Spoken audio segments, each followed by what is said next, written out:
Good afternoon. Le juge Wald. Bonjour, mesdames et messieurs.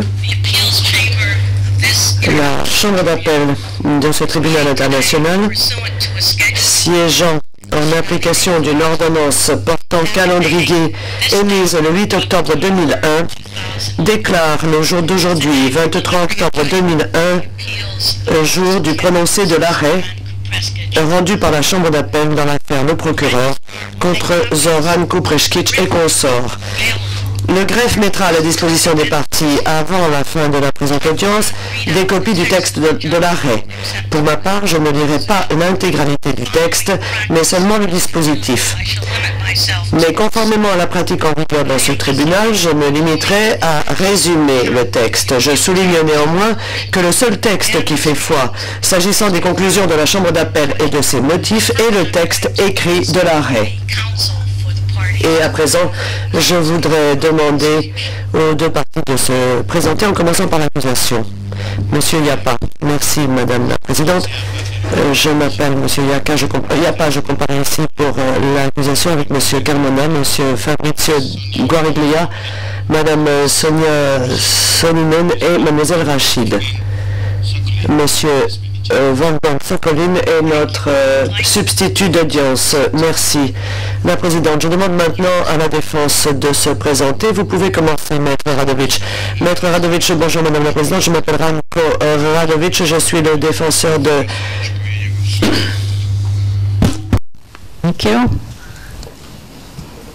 de Zoran Kupreshkic et j'ai à côté de moi Tomislav Pasaric, co-conseil. La Présidente, merci. Madame Smokovic-Glumac, merci Madame la Présidente. Je m'appelle Jadranka Slokovic-Glumac. Je défends Miriam Kupreshkic et mon co-conseil est Desanka Vranichan. Maître Abel, bonjour Madame la Présidente. Je comparais ici pour Vlatko Kupreshkic. Je m'appelle Anthony Abel et je comparais avec mon conseil, Maître John Livingstone. Maître Patkovic, bonjour Madame la Présidente. Je m'appelle Petar Patkovic, je suis le conseil de la défense de Vladimir Shantic. Maître Clegg, je m'appelle William Clegg et je défends l'appelant Drago Josipovic. La Présidente. Merci. J'aimerais maintenant m'assurer que tous les accusés m'entendent bien dans une langue qu'ils comprennent. Pouvez-vous me faire un signe? Merci. Avant de commencer la lecture du résumé de l'arrêt en appel, j'aimerais remercier le procureur et la défense pour leur coopération pendant cette procédure en appel et j'aimerais également saisir l'occasion pour remercier M. Yapa, car c'est la dernière fois qu'il comparait ici, si je suis bien informé, avant de prendre d'autres fonctions en tant qu'avocat. Je vous remercie. Je commence maintenant la lecture du texte.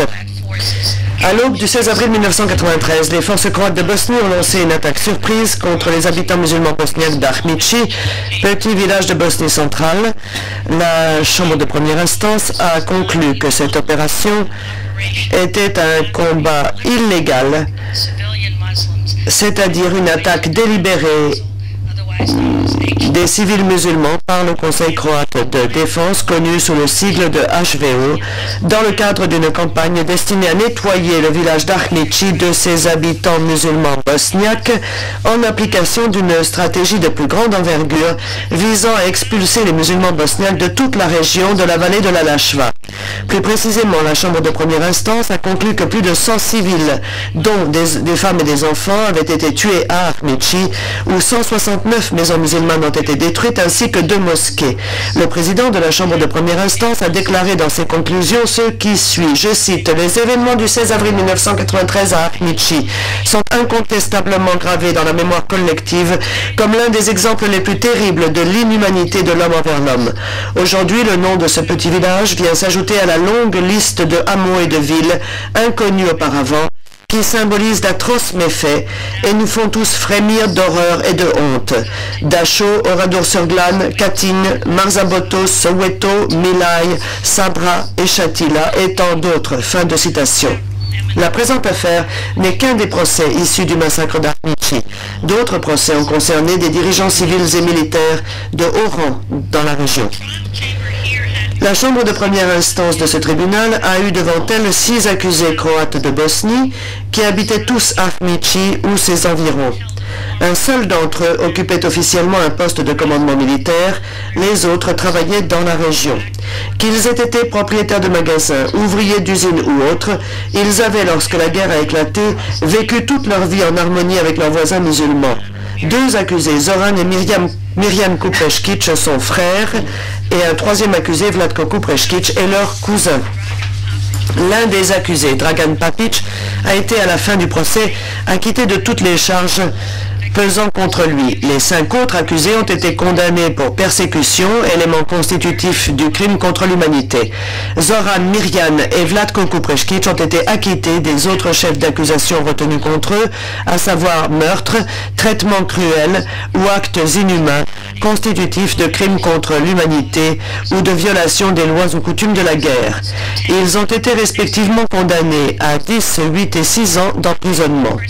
Outre leur condamnation pour persécution, Drako Josipović et Vladimir Santić ont été jugés coupables sur un chef de meurtre et un chef d'actes inhumains, tous deux constitutifs de crimes contre l'humanité, mais acquittés sur un autre chef de meurtre et sur un chef de traitement cruel, constitutif de violation des lois ou coutumes de la guerre. Ils ont été respectivement condamnés à 15 et à 25 ans d'emprisonnement.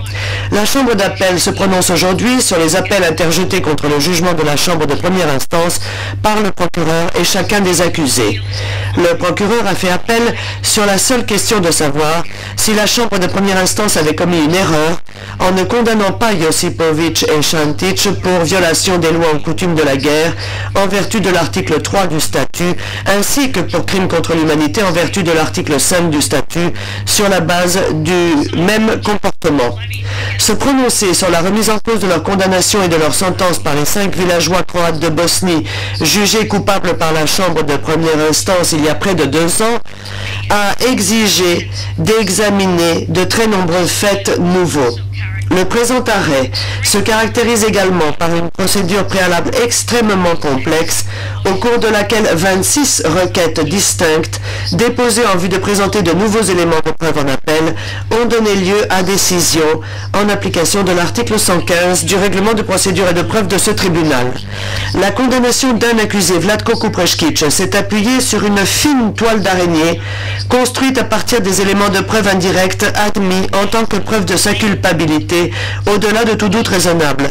Quant aux 4 autres accusés, leur culpabilité a été déterminée principalement sur la base de la déposition d'un témoin unique qui les a situés à un endroit particulier au moment d'un meurtre ou d'une expulsion. La plupart d'entre eux ont remis en cause des éléments d'identification présentés par les témoins à leur rencontre et affirmé que le témoignage critique de ce témoin était une tige trop mince pour permettre d'établir leur participation dans l'attaque d'Ahmići. Ainsi, la Chambre d'appel s'est vue confrontée à une question qui hante les juridictions nationales depuis des siècles.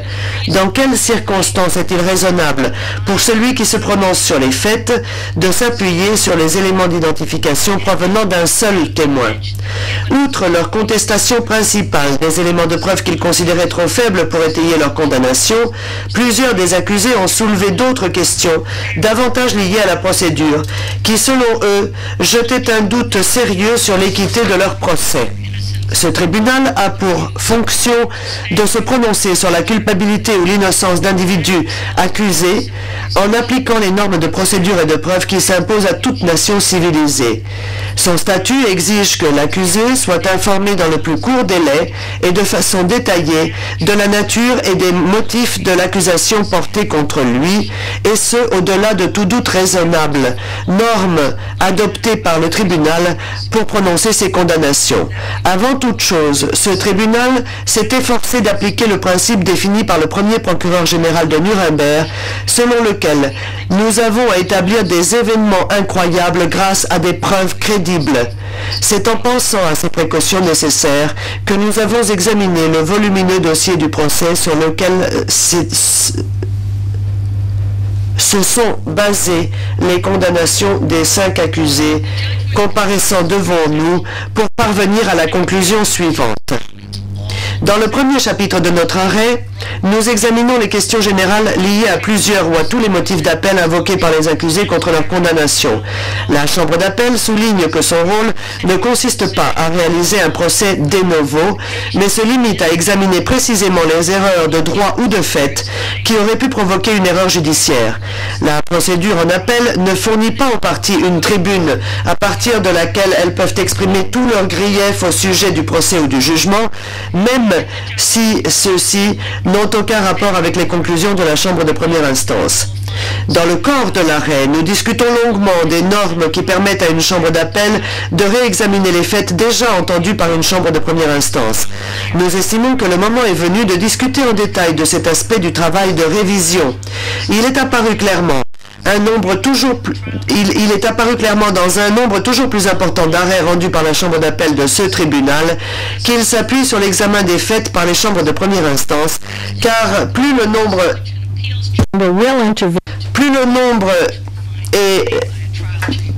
des procédures en appel augmente, plus les questions de droit sont bien résolues. Quant aux circonstances dans lesquelles une chambre d'appel est appelée à intervenir pour revenir sur le jugement des faits par une chambre de première instance, nous réaffirmons que la chambre de première instance doit bénéficier de l'important respect qui lui est dû. La chambre d'appel n'intervenant que si les éléments de preuve sur lesquels s'est appuyée la chambre de première instance pouvaient ne pas être admis par tous les tribunaux raisonnables ou lorsque l'évaluation des éléments de preuve est totalement erronée. Cependant, nous soulignons que l'on s'attend à ce qu'une chambre de première instance soit particulièrement vigilante par rapport à ce risque d'erreur lié aux éléments d'identification, notamment lorsqu'une identification est réalisée dans des conditions difficiles. Le dénominateur commun des démarches adoptées par les juridictions nationales un peu partout dans le monde est la nécessité d'apporter la preuve d'une précaution extrême avant de condamner un accusé sur la base de l'identification faite par un seul témoin, même s'il s'agit d'un témoin très confiant et très convaincant. Lorsque la culpabilité est prononcée sur la base d'éléments d'identification fournis par un témoin dans des conditions difficiles, la chambre de première instance doit rigoureusement s'en tenir à son devoir en fournissant un avis motivé. Au cours de la procédure en appel dans la présente affaire, les normes régissant la révision de l'examen des faits par la Chambre de première instance à la lumière d'éléments de preuve supplémentaires admis au stade de l'appel a constitué une question importante.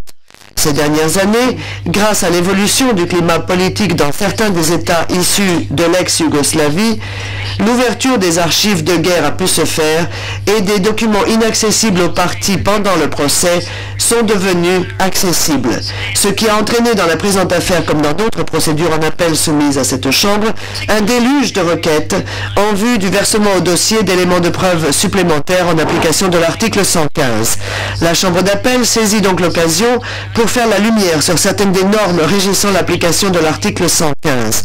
C'est tout particulièrement la norme applicable par la Chambre d'appel pour se prononcer de façon définitive sur le fait de savoir si, au vu des éléments de preuve supplémentaires versés au dossier, il y a eu erreur judiciaire, qui fait l'objet d'un débat acharné par les parties à la présente affaire.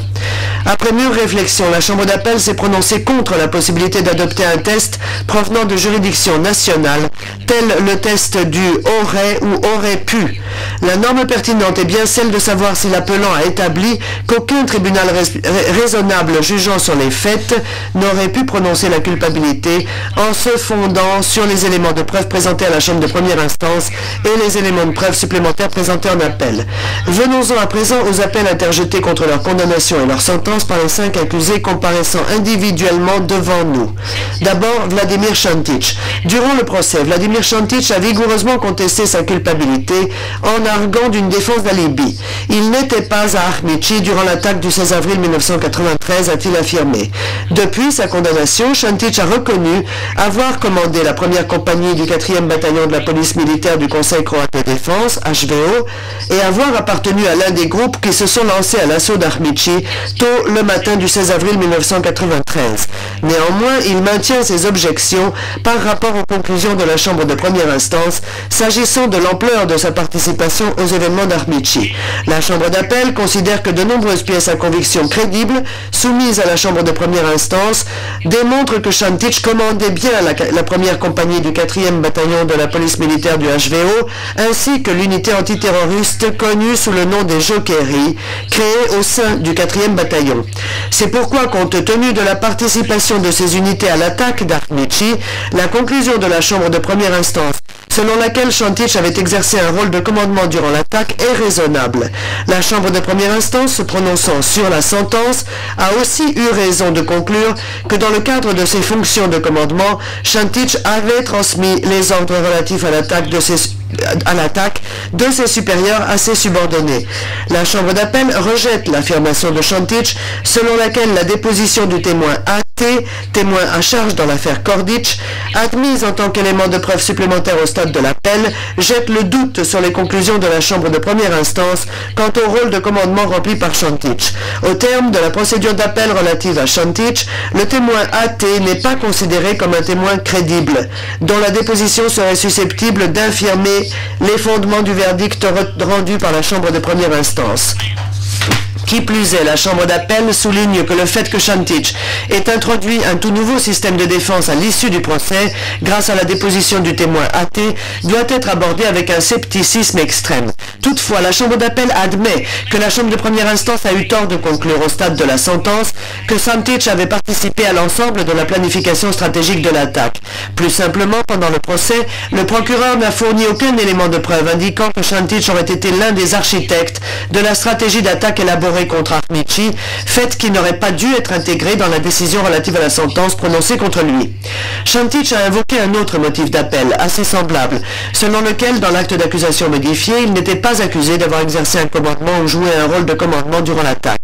La Chambre d'appel souligne que dans l'acte d'accusation modifié, il eût été préférable que le procureur accuse Shantich d'avoir exercé un commandement, plutôt que de l'avoir simplement décrit comme un soldat du HVO. Pourtant, les charges retenues contre lui se fondaient sur sa participation individuelle à l'attaque et non sur la théorie de la responsabilité hiérarchique. S'il est vrai que la Chambre de première instance, au moment de prononcer sa sentence, a tout de même pris en compte son rôle de commandement comme étant une circonstance aggravante, aucune contrainte juridique ne pèse pour autant sur le procureur qui l'obligerait à inclure ces circonstances aggravantes dans l'acte d'accusation. Qui plus est, la Chambre d'appel souligne que même sachant que durant le procès, le procureur avait versé au dossier des éléments de preuve relatifs à son rôle de commandement, Shantich n'a fait aucun effort pour les contester. Au lieu de cela, il a continué à se défendre en invoquant un faux alibi. La Chambre d'appel rejette également l'affirmation de Shantich selon laquelle la Chambre de première instance lui aurait à tort imputé un rôle actif dans l'attaque visant la maison des Pousse-Tchoul le matin du 16 avril 1993. Pour des raisons débattues dans le texte intégral de l'arrêt, la déclaration du témoin A.T. selon laquelle Shantich n'avait pas participé à l'attaque, s'étant tenu à l'écart, appuyé contre le mur, n'est pas considéré comme suffisamment fiable pour jeter le doute sur la conclusion de la Chambre de première instance en la matière. Parlons à présent des questions liées à la sentence. Shantich a déclaré que depuis sa condamnation, il a admis sa culpabilité et exprimé des remords sincères pour sa participation à l'attaque d'Armici, ajoutant qu'il avait coopéré de manière significative avec le procureur en l'aidant dans ses enquêtes. Le procureur a confirmé la coopération fournie par Shantich. La Chambre d'appel admet que Shantich a dans une certaine mesure reconnu sa responsabilité s'agissant du rôle qui a été le sien dans l'attaque d'Armici. Par ailleurs, même si rien n'est dit dans le statut ou dans le règlement de ce tribunal à ce sujet, la Chambre d'appel constate que dans les cas qui le permettent, la coopération fournie par un accusé dans le laps de temps séparant sa condamnation de son jugement en appel peut justifier une réduction de peine en fonction des circonstances précises et du degré précis de coopération fournie. En l'espèce, nous estimons qu'une réduction de peine se justifie. En bref, nous estimons que la Chambre de première instance n'a eu qu'un seul tort, celui de conclure que Shantich avait contribué à planifier l'attaque d'Armici sur le plan stratégique, auquel s'est ajouté le fait d'avoir considéré cela comme une circonstance aggravante au moment de prononcer la sentence. Tenant compte à la fois de l'admission partielle de sa culpabilité par Shantich et de sa coopération substantielle avec le procureur après sa condamnation, la Chambre d'appel considère qu'il mérite une réduction de peine. La Chambre d'appel estime, sans fondement, tous les autres motifs d'appel invoqués par lui au sujet de sa condamnation et de la durée de sa peine. Deuxième accusé, Drago Josipović. Drago Josipović a invoqué 4 motifs d'appel contre sa condamnation. Premièrement, il a déclaré que la Chambre de première instance a eu tort de rendre un verdict de culpabilité pour persécution en s'appuyant sur la déposition du témoin Dédé, qui a déclaré que Josipović appartenait au groupe ayant attaqué la maison de Nazif Ahmić le 16 avril 1993. Cette attaque n'est pas décrite dans l'acte d'accusation modifié. Zoran Emirjan Kopreškić avance un argument similaire, sur lequel nous reviendrons plus tard, s'agissant du caractère trop vague du chef de persécution retenu contre eux dans l'acte d'accusation modifié. Il est donc bon à ce stade de décrire plus précisément certains des principes généraux qui régissent la façon de plaider devant ce tribunal. Chacun des accusés traduits devant ce tribunal a le droit d'être informé de la nature des charges pesant contre lui et des motifs qui les sous-tendent, ainsi que de disposer de suffisamment de temps et de moyens pour bien préparer leur défense. Sa défense, se reprend l'interprète. Cette garantie inscrite dans l'article 21 du statut du tribunal est le cœur même du droit de l'accusé à un procès équitable. En conséquence, le procureur est tenu, dans tous les actes d'accusation, de décrire avec suffisamment de détails les faits matériels constitutifs des crimes reprochés à l'accusé, de façon à ce que celui-ci soit convenablement informé des allégations retenues contre lui et puisse préparer sa défense. En revanche, rien n'exige de dire dans l'acte d'accusation par quels éléments de preuve la réalité de ces faits matériels sera démontrée. Il est impossible de déterminer abstraitement ce qui constituera précisément un fait matériel à inclure dans l'acte d'accusation. Chaque fois que le procureur impute personnellement à un accusé la commission d'un nombre défini d'actes criminels, les faits matériels invoqués recouvrent des questions telles que l'identité de la victime, l'heure et le lieu des événements, ainsi que les moyens utilisés pour commettre ces actes. Il peut y avoir des cas où l'échelle trop importante des crimes présumés empêche le procureur d'inclure des détails aussi précis. Lorsque par exemple le procureur affirme qu'un accusé, membre d'un peloton d'exécution, a participé à l'assassinat de centaines d'hommes, ou encore que dans l'exercice d'un commandement hiérarchique, un accusé a ordonné l'attaque d'une ville qui a fait des centaines de victimes civiles, compte tenu de la nature de telles situations, il n'est pas impératif que chacune des victimes soit identifiée dans l'acte d'accusation, même si le procureur se doit de réaliser une telle identification dans la mesure de ses possibilités. En l'espèce, cependant, la situation ne relève pas de cette catégorie. Les allégations retenues contre Josipović dans l'acte d'accusation couvraient un champ très vaste. Il était accusé de persécution au motif qu'il aurait systématiquement assassiné des musulmans bosniaques en détruisant tous leurs biens et qu'il aurait mis en détention et expulsé de façon organisée des musulmans bosniaques résidant dans la région d'Armici et de Chantici. Cependant, durant le procès, le procureur s'est uniquement efforcé de prouver qu'il avait participé à l'attaque de 3 maisons musulmanes bosniaques d'Armici le 16 avril 1993. Le procureur aurait pu et dû inclure des détails précis dans l'acte d'accusation modifié au sujet des quelques attaques dans lesquelles il cherchait à impliquer Josipović. Chacun admet que la persécution, crime contre l'humanité en vertu de l'article 5 du statut du tribunal, est un délit grave, souvent composé de plusieurs actes. Cependant, ce qu'on appelle l'aspect parapluie d'un crime n'exonère pas le procureur de son obligation de décrire précisément dans l'acte d'accusation les faits matériels qui étayent l'accusation de persécution, et ce avec autant de détails que pour les autres crimes. Le crime de persécution ne doit pas être considéré comme un fourre-tout recouvrant tout comportement criminel de l'accusé, découvert pendant le procès et impossible à inclure sous un autre chef dans l'acte d'accusation. Le procureur doit définir de façon précise les faits matériels étayant, selon lui, le comportement criminel imputé à l'accusé et définir le rôle joué par ce dernier dans ces persécutions. S'il ne parvient pas à le faire, l'acte d'accusation souffre d'un défaut matériel est entaché d'irrégularité matérielle, puisqu'une telle omission empêche l'accusé de préparer sa défense, ou au moins a un effet négatif sur sa capacité à le faire. La Chambre d'appel estime que la participation présumée de Josipović à l'attaque des maisons de Musafer Pushchul et Nazif Ahmić constitue certes des faits matériels cités par le procureur à l'appui de son accusation pour persécution. Or, il n'a abordé aucune de ces attaques au cours du procès dans le cadre précis du chef de persécution. Il aurait dû le faire. La Chambre d'appel n'exclut toutefois pas la possibilité qu'un acte d'accusation défectueux puisse être amélioré dès lors que le procureur fournit à l'accusé dans les délais requis des informations claires et cohérentes établissant les faits sur lesquels se fondent les charges portées à son encontre. En l'espèce, la Chambre d'appel admet que Josipovic a été informé suffisamment à l'avance de l'existence d'une accusation faisant de lui un participant à l'attaque de la maison de Musafer Pushchul. Cette attaque n'était pas précisément mentionnée dans le chef d'accusation, mais figurait ailleurs dans l'acte d'accusation modifié pour étayer la charge de meurtre en tant que crime contre l'humanité. Dans ces conditions, la Chambre d'appel estime que le fait de ne pas avoir inclus l'attaque de la maison Pushchul dans le chef de persécution n'a pas matériellement entravé la préparation de sa défense par Josipovic.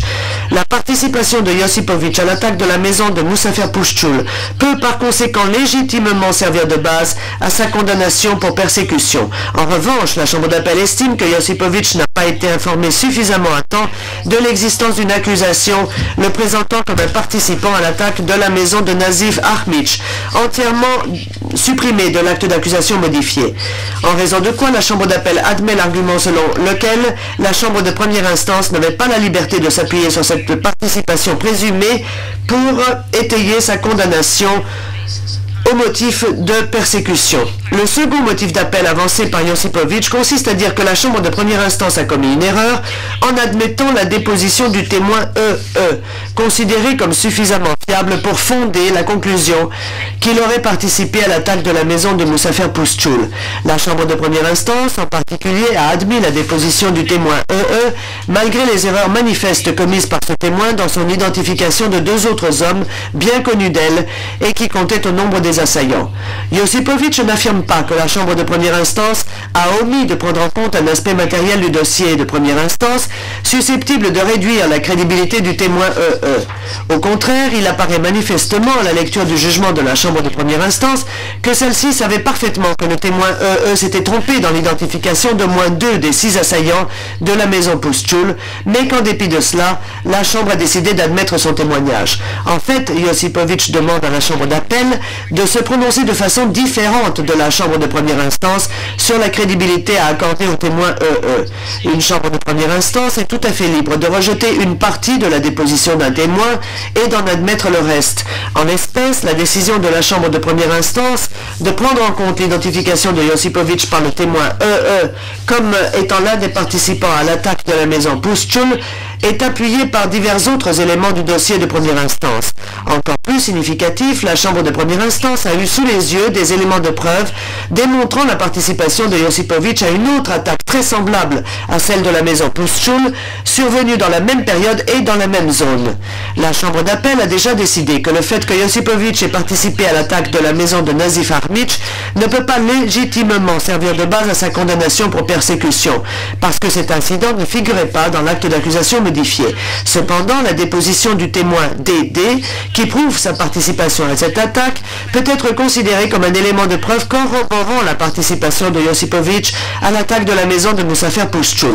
Josipovic ne met en cause la crédibilité du témoin D.D. que sur un point, en s'appuyant sur la déclaration du témoin C.A., admise en appel comme élément de preuve supplémentaire. La Chambre d'appel n'admet pas que cet élément supplémentaire détruit la crédibilité du témoin D.D. au point de fragiliser l'identification faite par lui de Josipovic en tant que l'un des assaillants de la maison de Nazif Ahmic. En bref, nous n'avons au stade de l'appel entendu aucun argument susceptible de mettre en évidence une prise en compte déraisonnable de la déposition du témoin D.D. par la Chambre de première instance en tant qu'élément corroborant la déposition du témoin E.E. Autre élément qui permet de croire à la crédibilité du témoin E.E., c'est l'aveu fait ultérieurement par Shantic de sa présence pendant l'attaque de la maison Pushchul, qui démontre que le témoin E.E. a eu raison précédemment de l'identifier comme l'un des membres du groupe d'assaillants. La Chambre d'appel ne voit aucune justification à s'ingérer dans l'évaluation faite par la Chambre de première instance de la crédibilité du témoin E.E. Elle ne trouve aucune raison de contredire la conclusion de la Chambre de première instance selon laquelle Josipovic a participé à l'attaque de la maison Pushchul. Le quatrième motif d'appel invoqué par Josipovic consiste à déclarer que l'élément de preuve supplémentaire provenant du témoin AT et admis par la Chambre d'appel au titre de l'article 115 permet de remettre en cause le bien fondé de sa condamnation. Devant la Chambre de première instance chargée de l'affaire Kordic, le témoin AT a témoigné avoir été présent au cours de l'attaque de la maison de Musafer Pushchul, affirmant que le témoin E.E. s'était trompé lorsqu'elle avait identifié une troisième personne comme l'un des assaillants de la maison de Moussafer Poustoul. Le témoin AT a aussi affirmé catégoriquement que Josipovic ne faisait pas partie du groupe. La chambre d'appel rejette l'argument de Josipovic, selon lequel ce nouvel élément de preuve réduit à néant la conclusion de la chambre de première instance, confirmant sa participation à l'attaque. En admettant la déposition du témoin AT, la chambre d'appel a souligné qu'elle était crédible s'agissant de la préparation et de la planification de l'attaque d'Armici. Toutefois, la chambre d'appel accorde crédit à la chambre de première instance Kordic, qui a déterminé que le témoin AT n'avait pas dit toute la vérité quant à l'importance de sa participation propre à cette attaque. La chambre d'appel conclut que lorsque la déposition du témoin AT porte sur d'autres participants à l'attaque, elle n'est pas non plus totalement fiable. Josipovic n'a pas réussi à établir qu'aucun tribunal raisonnable jugeant les faits n'aurait pu conclure à la culpabilité en s'appuyant sur les éléments de preuve soumis à la chambre de première instance, ainsi que sur les nouveaux éléments de preuve versés au dossier au stade de l'appel. Bien que Josipovic ait officiellement abandonné ce motif d'appel durant la procédure en deuxième instance, la chambre d'appel affirme néanmoins que dans l'intérêt de la justice, il importe de se demander si la chambre de première instance a disposé d'éléments suffisants pour justifier la conclusion qui était la sienne, à savoir que Josipovic a exercé un commandement sur des soldats durant l'attaque d'Armici.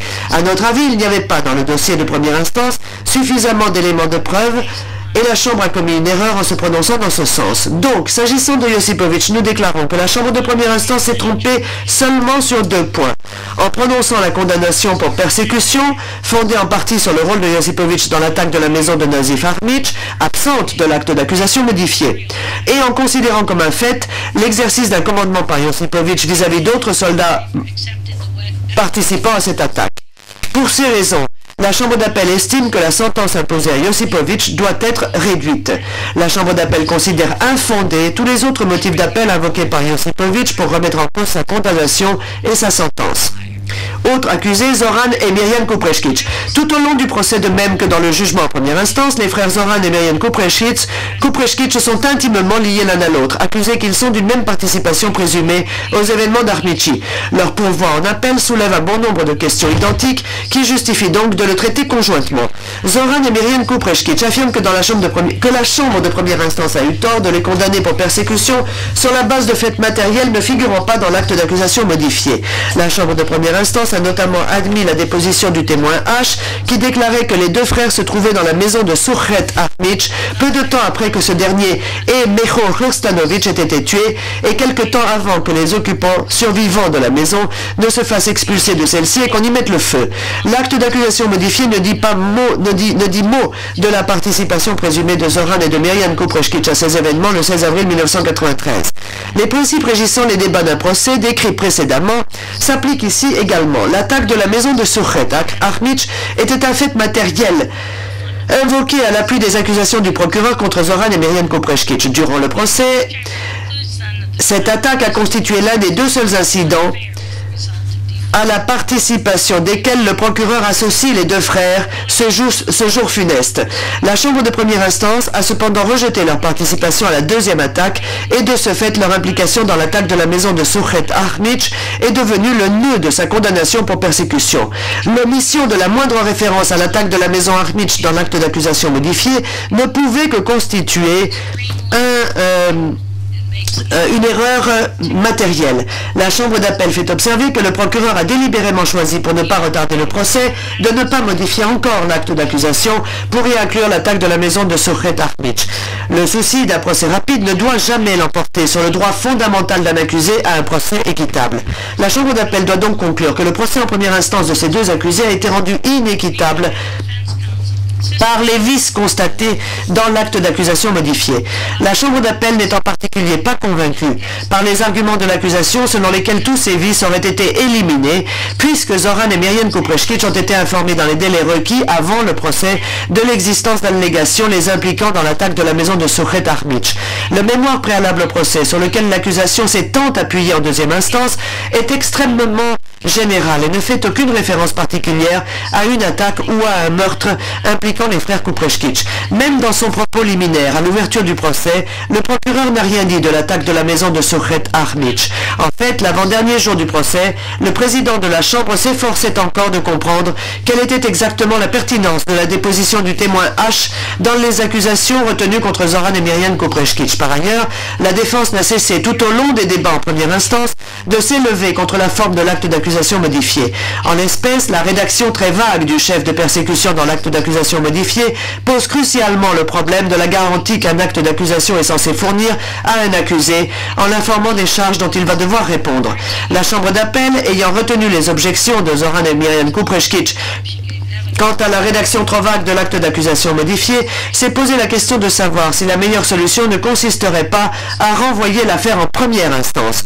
Il serait compréhensible qu'une chambre de première instance montre quelques réticences à permettre qu'un vice de forme dans l'acte d'accusation détermine finalement la conclusion d'une affaire dans laquelle des éléments de preuve puissants existent pour conclure à la culpabilité des accusés. Cependant, Zoran et Myriam Kupreshkic ont élevé de nombreuses objections par rapport aux conclusions sur les faits de la chambre de première instance qui réduisent à néant les preuves appuyant leur condamnation. Nous nous proposons à présent de revenir sur ces objections.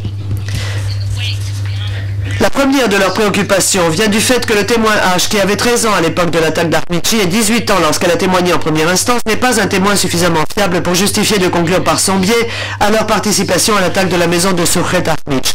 La décision de la Chambre de première instance d'admettre la déposition du témoin H a été largement influencée par la confiance en elle de ce témoin dans le prétoire et par la certitude qu'elle avait d'avoir correctement identifié les frères Kupreshkic ce matin-là. Il n'y a eu aucun autre élément de preuve jugé crédible par la Chambre de première instance qui ait corroborer directement les observations du témoin H. Le témoin H est une jeune femme qui, à la veille du massacre commis en avril 1993 à Ahmici, assumait de lourdes responsabilités quant à la survie de sa famille et a indéniablement fait preuve d'un courage qui illustre bien sa déposition, se reprend l'interprète devant la chambre de première instance. Il n'est pas surprenant qu'un tel témoin ait fait énorme impression sur la chambre de première instance dans un sens positif. Cependant, ayant revu cette déposition avec le plus grand soin, la chambre d'appel se doit de conclure que l'évaluation par la chambre de première instance est entachée d'irrégularité majeure quant à l'évaluation de la déposition du témoin H. C'est un témoin qui dit avoir identifié les accusés dans des circonstances extrêmement difficiles. Les assaillants ont déferlé sur sa maison dans les premières heures de la matinée, alors qu'elle-même et les autres membres de la famille étaient endormis. Son père a été tué pendant qu'elle-même et les autres occupants de la maison se cachaient dans la cave. Les assaillants avaient le visage recouvert de peinture qui leur servait de camouflage. Dans de telles conditions, il était indispensable que la chambre de première instance procède avec extrême précaution avant d'admettre les éléments d'identification fournis par le témoin H comme base de leur conclusion que les accusés avaient participé à l'attaque de la maison de Sochet Ahmic. Même si le témoin H s'est avéré un témoin empli de confiance et faisant grande impression au procès, aucune chambre de première instance ne doit oublier le fait que s'agissant des éléments d'identification, le degré de certitude exprimé par un témoin n'est pas nécessairement représentatif de la fiabilité de ses dires. Une chambre de première instance doit étudier avec attention le dossier complet des preuves avant de se prononcer sur la crédibilité d'un témoin. Ces précautions ne sont pas suffisamment manifestes dans le traitement dont a bénéficié la déposition du témoin H. Plus significatif encore, la chambre de première instance n'a absolument pas pris en compte une autre preuve matérielle, à savoir les déclarations du témoin SA, proche parente du témoin H, également présente au moment de l'attaque de la maison de Sochet Ahmic. Tout au long du procès, Zoran et Myriam Kupreshkic ont insisté pour que le témoin SA soit cité à comparaître. Ils affirmaient qu'elle était le seul témoin oculaire capable de faire la lumière sur les événements survenus dans la maison des Ahmic et que les déclarations précédentes de ce témoin permettaient de semer le doute sur des aspects importants de la déposition du témoin H au cours du procès. Au début, il a semblé que le procureur allait citer le témoin SA à la barre. Plus tard, le procureur ayant abandonné cette idée, la chambre de première instance, consciente que les frères Kupreshkic n'avaient guère de chance d'obtenir sa comparution en qualité de témoin de la défense, a cité le témoin SA en tant que témoin de la Chambre. Cependant, la Chambre de première instance a annulé cette décision lorsqu'un membre de l'unité du tribunal chargé de l'aide aux témoins et aux victimes lui a appris que le témoin SA ne pourrait pas venir pour des raisons de santé. En agissant de la sorte, la Chambre de première instance a versé dans l'erreur. Même si le règlement de ce tribunal octroie un grand pouvoir discrétionnaire au juge de première instance S'agissant de décider qui ils citeront en qualité de témoin de la Chambre de première instance n'aurait pas dû, ayant convoqué le témoin SA, revenir sur sa décision au détriment de la défense sans avoir reçu un certificat délivré par un professionnel qualifié de la médecine démontrant l'incapacité médicale du témoin à comparaître. De façon de comparaître la non-comparution du témoin SA devant le tribunal, la Chambre de première instance a décidé d'admettre 6 de ses déclarations écrites antérieures. Le jugement en première instance révèle cependant qu'elle a examiné ces 6 déclarations dans le contexte étroit consistant à déterminer si elles étaient la déposition du témoin H. La Chambre de première instance n'a pas franchi un pas critique consistant à se demander si les déclarations du témoin SA permettaient de mettre en doute les éléments d'identification fournis par le témoin H. La Chambre d'appel estime que tel est bien le cas. Entre autres choses, ces déclarations permettent tout à fait de penser que l'identification par le témoin H de Zoran est davantage un corps de Myriam Kupreshkic en tant que participant à l'attaque de sa maison a progressivement pris corps au cours des mois suivants les autorités d'avril 93. Le dossier du procès révèle qu'immédiatement après l'attaque d'avril 93, la participation de le voisin croate à cette attaque a fait l'objet d'intenses spéculations de la part des habitants musulmans bosniaques d'Ahmici et notamment des membres de la famille du témoin H. La Chambre de première instance aurait dû envisager la possibilité que le témoin H, encore un enfant à l'époque, ait été influencé dans son identification tardive par les spéculations qui circulaient dans son milieu familial. La Chambre de première instance n'a pas non plus pris en compte les contradictions matérielles existantes entre les dépositions du témoin H au cours du procès et une autre déclaration faite antérieurement par ce même témoin H qui, entre autres, permet de douter de sa prétention à avoir eu la possibilité d'identifier Zoran et Myriam Kupreshkic au cours de l'attaque ce matin-là. Par ailleurs, les déclarations du témoin SA n'apportent aucun soutien au témoin H lorsqu'il prétend avoir eu cette possibilité. La Chambre de première instance a omis de se prononcer sur les faits liés à cette question cruciale, ainsi qu'à d'autres qui permettent de mettre en doute la crédibilité du témoin H, comme par exemple les dénégations spontanées quand on lui parle d'une déclaration faite précédemment par elle dans un sens contraire devant un juge d'instruction de Zenica, ou encore le fait qu'elle affirme à tort avoir reconnu Zoran Kupreshkic dans le vendeur d'un magasin fréquenté par elle. La Chambre de première instance ne dit rien non plus de la probabilité très nette, compte tenu de la description faite par le témoin H de l'aspect physique des frères Kupreshkic ce jour-là, qu'elle ait pu les confondre avec 2 membres de l'unité de Jokerie à laquelle il n'appartenait pas. Nous estimons que la Chambre de première instance n'a pas accordé l'attention suffisante à ces éléments d'identification cruciaux pour nous permettre de conclure qu'elle a rempli l'obligation qui est la sienne de fournir un avis motivé. La Chambre d'appel a également profité du nouvel élément de preuve apporté par le témoin AT qui a éclairé certains aspects de l'organisation de l'attaque d'Ahmici en faisant la lumière sur certaines des difficultés dues au traitement réservé à la déposition du témoin H par la Chambre de première instance. La Chambre de première instance n'a pas eu la tâche facile dans cette affaire. Il lui a fallu traiter de problèmes dus à un dossier d'instance contenant d'importantes omissions, tel le témoignage en direct du témoin SA, témoin oculaire clé très lié au témoin H, dont les déclarations pouvaient faire naître des doutes sur certains aspects de la déposition du témoin H. Une chambre de première instance doit procéder avec beaucoup de précaution lorsqu'il condamne un accusé sur la base d'un dossier d'instance renfermant des omissions manifestes. La difficulté à obtenir tous les éléments de preuve pertinents malheureusement inhérente à tant d'affaires jugées par ce tribunal ne doit pas réduire la nécessité pour le procureur de prouver la culpabilité de l'accusé au-delà de tout doute raisonnable. Pour récapituler, nous rappelons que les frères Kupreshkic ont été lésés en raison d'abord du fait que le procureur n'a pas retenu contre eux dans l'acte d'accusation modifié l'attaque de la maison du témoin H et en deuxième lieu en raison de la divulgation tardive des déclarations antérieures de ce témoin. La défense n'a eu que quelques semaines pour préparer son contre-interrogatoire de ce témoin qui s'est avéré être la pierre angulaire des présomptions visant les accusés. Si on laisse de côté la déposition du témoin H, les accusations contre Zoran et Myriam Kupreshkic tombent d'elles-mêmes. La Chambre de première instance a obtenu du témoin Gigi quelques assistances pour juger de la participation de Zoran Kupreshkic. Provided no description of what illegal à l'attaque d'Ahmici. Selon ce témoin, Zoran Kupreshkic lui aurait dit que le jour de l'attaque d'Ahmici et sous la menace de Jokerie, il aurait tiré en l'air pour faire semblant de tirer sur des civils. Cependant, en l'absence de la déposition du témoin H, les propos du témoin Gigi ne sont pas une base suffisante pour imputer à Zoran Kupreshkic une responsabilité criminelle. La conclusion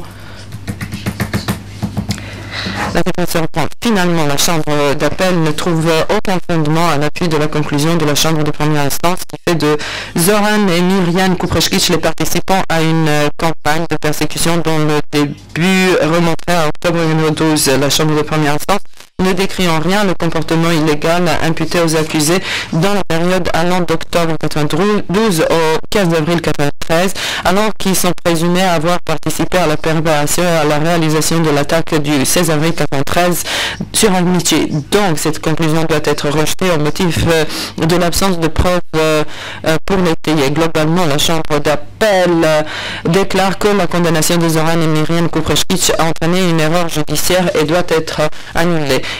Vlatko Kupreshkic, des 5 accusés comparaison devant la Chambre d'appel, Vlatko Kupreshkic est celui contre lequel les éléments de preuve fournis à l'appui de sa condamnation sont le moins convaincants.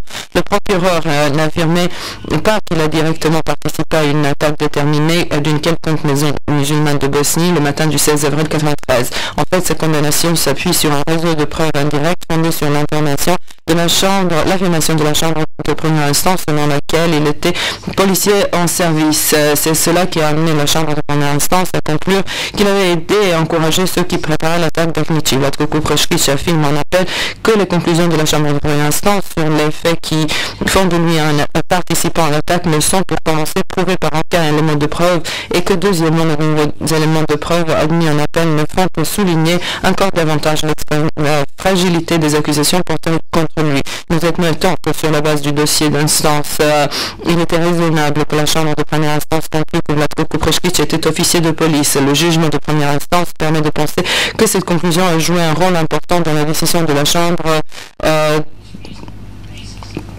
de première instance pour de le condamner pour persécution. La Chambre de première instance a déduit que sa situation d'officier de police n'impliquant aucune culpabilité en soi, que son comportement a consisté à aider, encourager et soutenir moralement le crime de persécution. Toutefois, au vu de l'ensemble des éléments de preuve, c'est-à-dire le dossier d'instance et les éléments admis en appel, force est de constater que les fonctions de policier de Vlatko Kupreshkic, quelles qu'elles aient pu être, ont pris fin en février 1993. Aucun élément de preuve ne permet de se convaincre que cet emploi dans les forces de police a duré jusqu'à l'attaque d'Armici en avril 1993. Quant à la conclusion de la Chambre de première instance selon laquelle Vlatko Kupreshkic aurait aidé les assaillants en faisant de sa maison une base pour les troupes d'assaut, nous admettons qu'elle était également raisonnable si elle se fonde sur le seul dossier des preuves en première instance. 4 sources différentes évoquent des mouvements de troupes dans la maison de l'accusé et autour de celle-ci,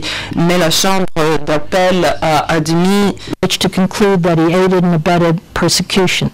Mais la Chambre d'appel a admis de nouveaux éléments de preuve en rapport avec ce point. La déposition du témoin ADA déclarant qu'il était assis sur les flancs d'une colline située en face du magasin de Vlatko Kupreshkic pendant toute l'après-midi et le début de soirée du 15 avril et qu'il n'a vu ni Vlatko Kupreshkic ni le moindre mouvement de troupes n'était pas très convaincante. Mais la déposition du témoin AT qui affirme que le plan de l'attaque d'Armici n'a été dévoilé que l'après-midi du 15 avril 1993 et que les troupes n'ont été déployées aux abords du bungalow que tard dans la nuit du 15 au 16 avril 1993 rend très improbable la possibilité que d'autres hommes aient pu être envoyés dans la maison de Vlatko Kupreshkic beaucoup plus tôt dans la journée afin de se préparer à l'attaque. Par conséquent, la Chambre d'appel se doit de conclure à l'existence d'un doute sérieux quant à l'éventualité que tôt dans la soirée du 15 avril 1993, il y ait eu des soldats dans la maison de Vlatko Kupreshkic en train de préparer l'attaque du lendemain matin.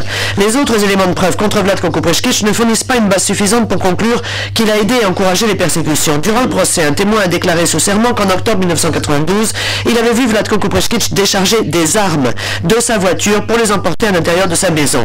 Aucun élément de preuve n'a démontré que ces armes, dans la nature ou le nombre, n'ont pas été dévoilées et jamais été utilisées pendant l'attaque du 16 avril 1993, c'est-à-dire 6 mois plus tard, où il y a eu le moindre rapport avec cette attaque. La Chambre d'appel estime qu'il était déraisonnable pour la Chambre de première instance de s'appuyer sur des preuves aussi maigres pour déduire que Vlatko Kupreshkic avait commis des actes précisément destinés à aider, encourager ou soutenir moralement les auteurs de persécutions contre les habitants musulmans quelques 6 mois plus tard. La Chambre de première instance a conclu également la présence de Vlatko Kupreshkic dans les environs de la maison de Surkhet Armic peu de temps après l'attaque de celle-ci. Elle conclut par conséquent qu'il était prêt à aider les assaillants de n'importe quelle manière et notamment grâce à sa connaissance de la région. Cette conclusion s'appuyait sur la déposition du témoin H, corroborée par celle du témoin KL, qui ont affirmé avoir vu Vlatko Kupreshkic après l'attaque de la maison des Armic devant la porte du garage. La chambre d'appel estime que cet élément de preuve, même si l'on y croit, ne suffit pas à fonder la conclusion de la chambre de première instance selon laquelle Vlatko Kupreshkic a aidé les assaillants. Il vivait dans le village et compte tenu de la petitesse de l'endroit, il est risqué de prononcer la culpabilité en s'appuyant simplement sur le fait qu'une personne aurait été vue sur les lieux d'une attaque. The issues of cumulative charging and convictions have been clarified. Surtout lorsque ce lieu est proche de sa maison. Cela n'est qu'une preuve indirecte assez faible de sa participation à l'attaque, mais ne suffit pas à fonder une condamnation pour persécution. Charging is generally allowed and the cumulative Nous concluons globalement que les accusations retenues contre Vlatko Kupreshkic ont débouché sur une erreur judiciaire et doivent donc être contredites. Parlons maintenant de l'appel interjeté par le procureur. La question la moins discutable devant la chambre d'appel a été l'affirmation du procureur selon laquelle la chambre de première instance avait fait erreur en n'introduisant pas les accusations contre Josipovic et Shantic dans le cadre de l'article 3 et en tenant compte du même comportement dans le cadre de l'article 5 du statut du tribunal. Dans la période écoulée entre le prononcé du jugement en première instance et les audiences en appel, le problème du cumul des charges et des condamnations a été éclairci considérablement grâce à la jurisprudence du tribunal. Suite aux arrêts en appel dans les affaires Celebici et Jelicic, il est absolument incontestable aujourd'hui que le cumul des charges est en général autorisé et que le cumul des condamnations en application de l'article 3 et de l'article 5 est autorisé. Nous maintenons l'appel du procureur et estimons que la chambre de première instance a commis une erreur en ne condamnant pas Josipovic et Shantic pour meurtre et traitement cruel en tant qu'élément constitutif des violations des lois ou coutumes de la guerre en application de l'article 3 du statut. Cependant, compte tenu des peines d'emprisonnement prononcées, ces condamnations supplémentaires ne sont pas considérées comme une base suffisante pour modifier la sentence dans un sens ou dans l'autre. J'en arrive maintenant au dispositif de cet arrêt en appel. Appel interjeté par Zoran et Merian Kupreshkic par rapport à leur déclaration de culpabilité. Ayant statué à l'unanimité, la chambre d'appel fait droit au moyen d'appel par lequel Zoran et Merian Kupreshkic s'opposent à la décision de la chambre de première instance de prononcer les décisions de culpabilité sous le chef 1 de l'acte d'accusation modifié, sur la base de faits matériels qui n'y étaient pas allégués, à savoir la participation à l'attaque de la maison de Suchet Ahmic le 16 avril 1993. Fait droit au moyen d'appel par lequel Zoran et Merian Kupreshkic s'opposent à la décision de la chambre de première instance de se fonder sur l'identification par le témoin H pour conclure que Zoran et Merian Kupreshkic ont participé à l'attaque de la maison de Suchet Ahmic le 16 avril 1993 et ont de ce fait commis un acte de persécution visé sous le chef 1 de l'acte d'accusation modifié. Fait droit au vu des nouveaux éléments de preuve admis en appel, au moyen d'appel par lequel Zoran et Merian Kupreshkic s'opposent à la conclusion de la chambre de première instance, selon laquelle ils auraient mis à disposition leur connaissance des lieux et offert leur maison comme base aux forces qui ont attaqué Armici le 16 avril 1993 et commis de ce fait un acte de persécution visé par le chef 1 de l'acte d'accusation modifié. Fait droit au moyen d'appel par lequel Zoran Kupreshkic s'oppose à la conclusion de la chambre de première instance qui lui impute la responsabilité criminelle de persécution remontant à octobre 1992 et visée au chef 1 de l'acte d'accusation modifié et déclare que cette conclusion vaut également pour Merian Kupreshkic. Rejette ou refuse d'examiner tous les autres moyens d'appel soulevés par Zoran et Merian Kupreshkic. Par conséquent, la chambre d'appel annule les déclarations de culpabilité prononcées à l'encontre de Zoran Kupreshkic et Merian Kupreshkic en raison des persécutions visées sous le chef 1 de l'acte d'accusation modifié et déclare que Zoran Kupreshkic et Merian Kupreshkic ne sont pas coupables de ce chef. Appel de la déclaration de culpabilité interjetée par Vlatko Kupreshkic. Ayant statué à l'unanimité, la chambre d'appel fait droit, vu les nouveaux éléments de preuve admis en appel, au moyen d'appel par lequel Vlatko Kupreshkic s'oppose à la conclusion de la chambre de première instance, selon laquelle il était officier chargé des opérations pour la prévention des crimes touchant à l'intérêt de l'État lorsque l'attaque d'Armici s'est produite le 16 avril 1993. Fait droit au moyen d'appel par lequel Vlatko Kupreshkic s'oppose à la conclusion de la chambre de première instance, affirmant qu'il aurait aidé à l'attaque d'Armici le 16 avril 1993 en déchargeant des armes de son véhicule en octobre 1992 et se serait de ce fait rendu complice de persécution visé par le chef 1 de l'acte d'accusation modifié. Fait droit au moyen d'appel par lequel Vlatko Kupreshkic s'oppose à la déduction de la chambre de première instance, selon laquelle du simple fait de sa présence devant l'hôtel Vitesse vers 14 ou 15 heures le 15 avril 1993, il se serait rendu complice de persécution visée au chef 1 de l'acte d'accusation modifié. Fait droit, au vu des nouveaux éléments de preuve admis en appel, au moyen d'appel par lequel Vlatko Kupreshkic s'oppose à la conclusion de la chambre de première instance selon laquelle des troupes se seraient trouvées chez lui au début de la soirée du 15 avril 1993 et qu'en prêtant ainsi sa maison comme zone de déploiement d'attaque aux forces impliquées, il se serait rendu complice au titre du chef 1 de l'acte d'accusation modifié. Fait droit au moyen d'appel par lequel Vlatko Kupreshkic s'oppose à la déduction de la chambre de première instance, selon laquelle, sur la foi d'un témoignage affirmant qu'il se trouvait à proximité de la maison de Suchet Ahmic après l'attaque de celle-ci le 16 avril 1993, il était prêt à porter assistance aux forces impliquées dans l'attaque et se serait de ce fait rendu complice de persécution visée au chef 1 de l'acte d'accusation modifié. Par conséquent, la chambre d'appel annule la déclaration de culpabilité de Vlatko Kupreshkic vis-à-vis des persécutions visées au chef 1 de l'acte d'accusation modifié et le déclare non coupable de ce chef. Appel interjeté par Drago Josipovic de la déclaration de culpabilité et de la peine. Déclaration de culpabilité. Ayant statué à l'unanimité, la chambre d'appel fait droit au moyen d'appel par lequel Drago Josipovic s'oppose à la décision de la chambre de première instance de prononcer des déclarations de culpabilité au chef 1 de l'acte d'accusation modifié en se fondant sur les faits matériels qui n'y sont pas allégués, à savoir la participation à l'attaque de la maison de Nassif Ahmic, mais conclut qu'aucune réparation ne s'ensuit, sauf pour ce qui concerne sa peine. Abordé ci-dessous. Fait droit au moyen d'appel par lequel Drago Josipovic s'oppose à la déduction de la chambre de première instance selon laquelle il occupait un poste de commandement pendant l'attaque d'Armici le 16 avril 1993. Rejette tous les autres moyens d'appel interjetés par Drago Josipovic par rapport à sa culpabilité. Par conséquent, la chambre d'appel confirme les déclarations de culpabilité prononcées par la chambre de première instance contre Drago Josipovic au titre des chefs 1, 16 et 18 de l'acte d'accusation modifié. Les ajustements apportés à sa peine sont exposés ci-dessous. Ayant statué à l'unanimité, la chambre d'appel étant parvenue à la conclusion que la chambre de première instance avait eu tort de conclure que Drago Josipovic avait joué un rôle dirigeant pendant l'attaque de la maison de Nassif Ahmic, conclut que la chambre de première instance a versé dans l'erreur en retenant ce fait comme circonstance aggravante de la peine de Drago Josipovic. Ayant conclu que la chambre de première instance était fourvoyée en considérant que la participation de Drago Josipovic à l'attaque de la maison de Nassif Ahmic faisait partie de sa déclaration de culpabilité au chef 1, with the counts containing conclut que les motifs de la déclaration de culpabilité de Drago Josipovic au chef 1 sont à présent réduits. L'interprète refuse de poursuivre à cette vitesse. acquittal of Josipovic and Santic under counts 17 and 19. Dans ces conditions de travail, All chambers acquittal of sur lesquelles toute personne intéressée peut se renseigner. 18 and 19 find them guilty under these counts. The appeals chamber finally dismisses Drago Josipovic's ground of appeal by which he complains he was impermissibly charged and convicted cumulatively of murder and other inhumane acts as crimes against humanity because the two charges were in fact based on different facts. Dismisses as abandoned during argument and in the final brief on appeal his original ground of appeal by which he complained he was impermissibly charged with both murder and persecution as a crime against humanity based on the underlying conduct.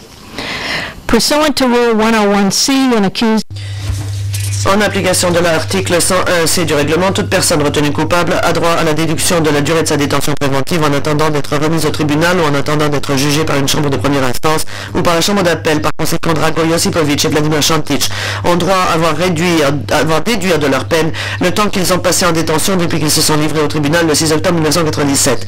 Conformément aux articles 103C et 107 du règlement, la chambre d'appel ordonne que Drago Josipovic et Vladimir Santic restent sous la garde du tribunal international jusqu'à ce que soient déterminées de façon définitive les dispositions relatives à leur transfert dans l'État ou les États où ils purgeront leurs peines respectives.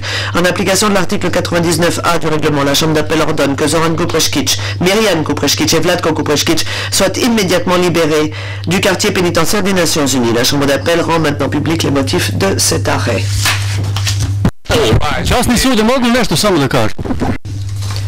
Madame la Présidente, est-ce que je peux dire quelque chose?